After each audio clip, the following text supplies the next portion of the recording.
দেখো আজ তো হোলি, তো ঘরেই আছি। আমি কি বানাচ্ছি দেখো।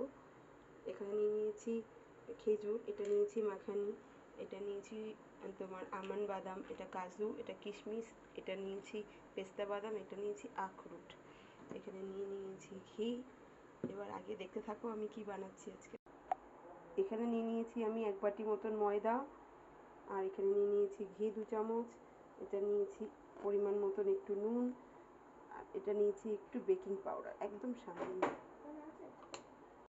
দেখো আটাটা আমি যেরকম আমরা লুচি বানাই সেইভাবে মেখে রেখে দিয়েছি ময়ন দেওয়ার পরে।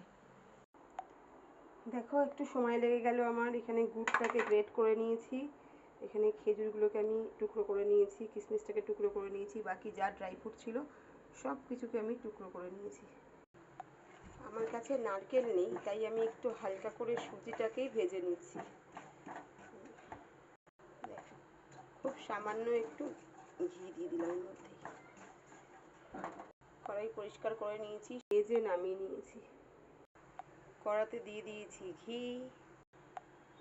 দেখো আখরোট বাদে আমি সব ড্রাই ফ্রুটগুলো এর মধ্যে দিয়ে দিয়েছি, কিশমিশ, আমন্ড, কাজু, আর দিয়েছি পেস্তা।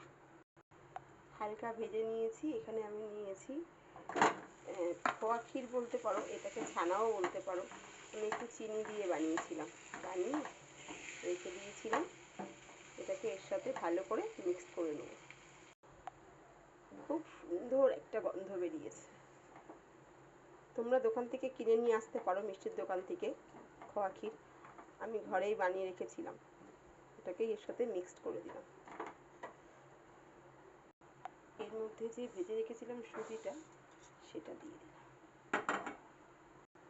দেখো আমার পুরটা পুরো রেডি হয়ে গেছে, এটাকে আমি নামিয়ে নেব। দেখো এটা আরেকটা রেসিপির জন্য আমি একটু কড়াটাকে পরিষ্কার করে তিল দিয়ে দিয়েছি, সাদা তিল। এটাকে হালকা সেঁকে নেব। তিলটা হালকা ভাজা হয়ে গেছে, আমি নামিয়ে নিয়েছি। কড়াতে 2 চামচ ঘি দিয়ে দিয়েছি। ঘিটা খুব বেশি না, হালকা একটু গরম হতেই আমি যে ড্রাই ফ্রুটগুলো টুকরো করে রেখেছিলাম, আমন্ড, আখরোট, কাজু আর পেস্তা, এটাকে দিয়ে হালকা করে ভেজে নেব।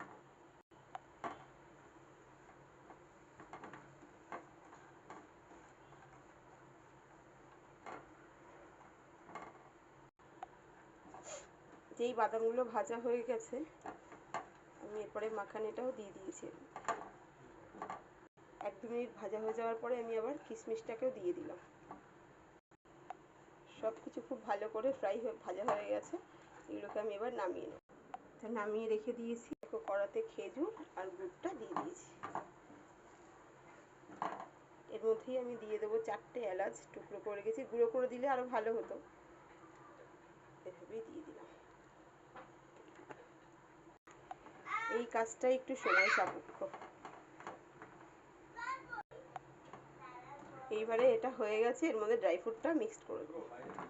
আমি কিন্তু গ্যাস বন্ধ করে দিয়েছি, দিয়ে ড্রাই ফ্রুটটা মিক্সড করে নিয়েছি। এবার দিয়ে দেবো ওপর থেকে ভেজে রাখা তিলটা। দেখো লাড্ডুগুলো সব বানিয়ে নিয়েছি। এবার আরেকটা রেসিপি বাকি আছে, ওটা আমি আবার আলাদা করে পোস্ট করছি।